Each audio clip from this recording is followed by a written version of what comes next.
Morning all. Just got a little job on at the moment, which I decided to do because it is absolutely miserable, freezing cold outside, trying to snow, so I'm definitely not going to be trying to climb up and put netting on rafters or any of that sort of nonsense today. I think I'll try and stay in the workshop. So over here we've got a little backhoe which I picked up. Probably isn't going to do what I want it to do. It wasn't as big as I was kind of hoping, and it's going to be a little bit on the gutless side. So I've decided I'm going to flick it on again, but I want to tidy it up a little bit so it's a little bit more saleable.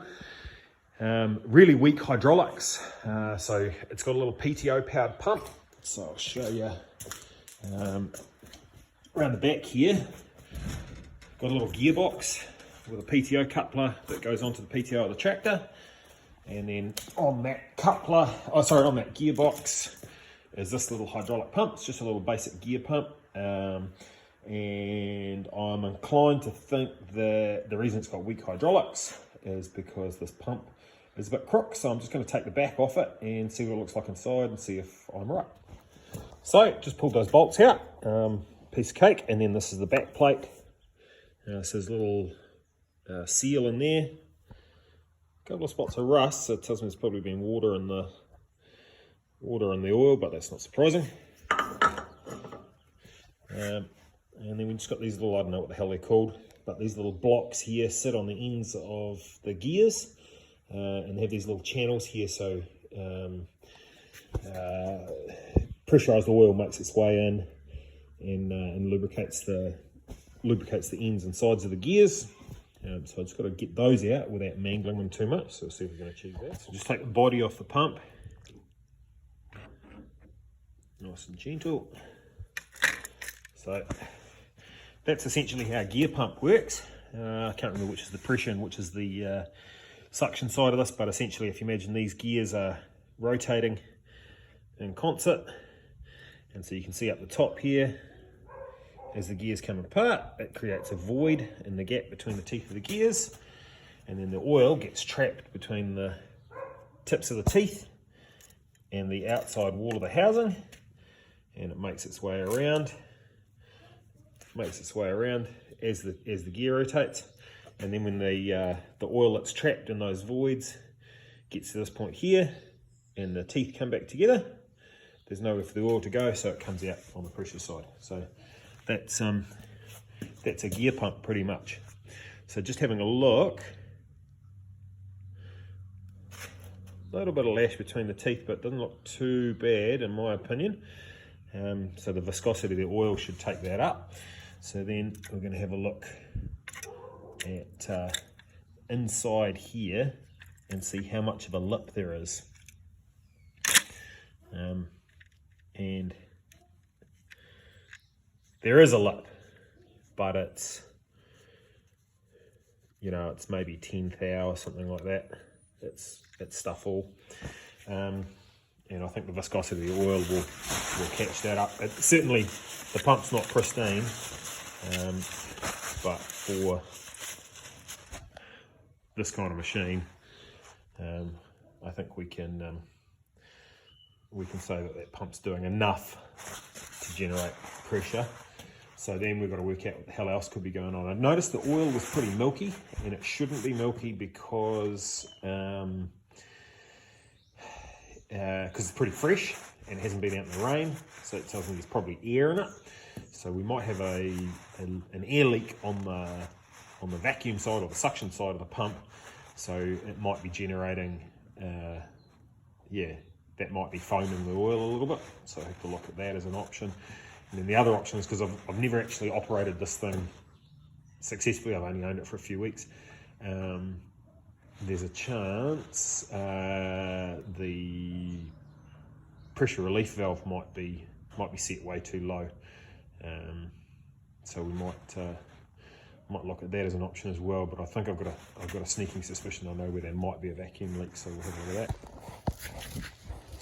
So, luckily for us, on the side of the pump housing, you see there's a little arrow just there, so that tells us the direction of rotation, and so we know that the gears are meshing together at the bottom and coming apart at the top. So the top where they're coming apart, that's where the suction is, and then the oil travels around the outside of the housing, and when the gears mesh together at the bottom, that's the pressure side. So this one here, we've got that size hole, that's your suction side, and then a smaller hole on your pressure side. So gear pumps really hate cavitation. So cavitation happens when they're having to suck too hard and the oil essentially boils because of the low pressure. And so that's why they give you a bigger suction side. The bigger suction side allows the oil to flow in as easily as possible into the machine. That cavitation will destroy the gears and those little blocks around the outside pretty quickly.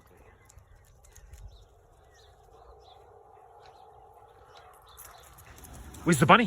Where'd the bunny go? Where'd the bunny go? Where'd the bunny go? Where's it? Find the bunny. Where's it? Where's it? Where's it? Where'd it go? Where'd it go?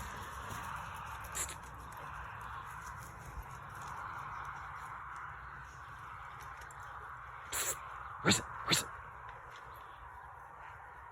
Where'd it go? Where'd it go? Where'd it go?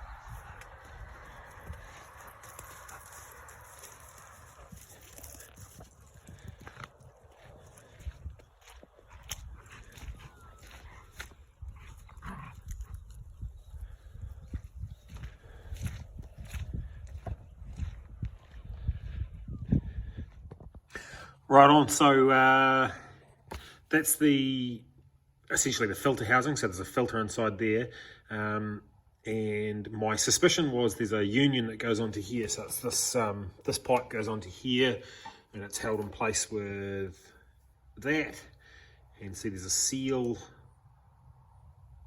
there, and then there's another seal that goes on the outside, which is this one here. So that goes up against there, then that fitting, and then the bolt with the seal on the other side, and that seal wasn't there. So that was my suspicion about the suction, but I thought while I was here I'd pull the filter out and give it a bit of clean. And so to pull the filter out, I decided there's two ways to do it. Well, no, there's really only one way to do it, and that involves dumping the oil out. So I thought, oh, I'll dump the oil out. I know it's clean, but if I put it in a clean bucket, I'll be able to put it back in again. I don't know if the bucket was clean enough. So what it turns out is when I got this thing, it essentially had no oil in it. Well, nothing's showing on the little sight glass just in there. So I whacked 10 litres of clean oil in it, thinking, we're good. But obviously there was a ton of water and sludge and shit sitting in the bottom. So that oil is destroyed. So anyway, I got the filter out, flushed a bit of diesel through there, and got as much of the crud out of the bottom. The filter was actually surprisingly good. So now I'm just putting it all back together again. So pump I think is okay. I'll fix this potential suction leak, and then I'll hook it back up to a tractor and give it a whirl, and if it's still no good, then we'll attack the relief valve, because we'll need a power source to run this thing while we muck around with it. So that's the plan of attack.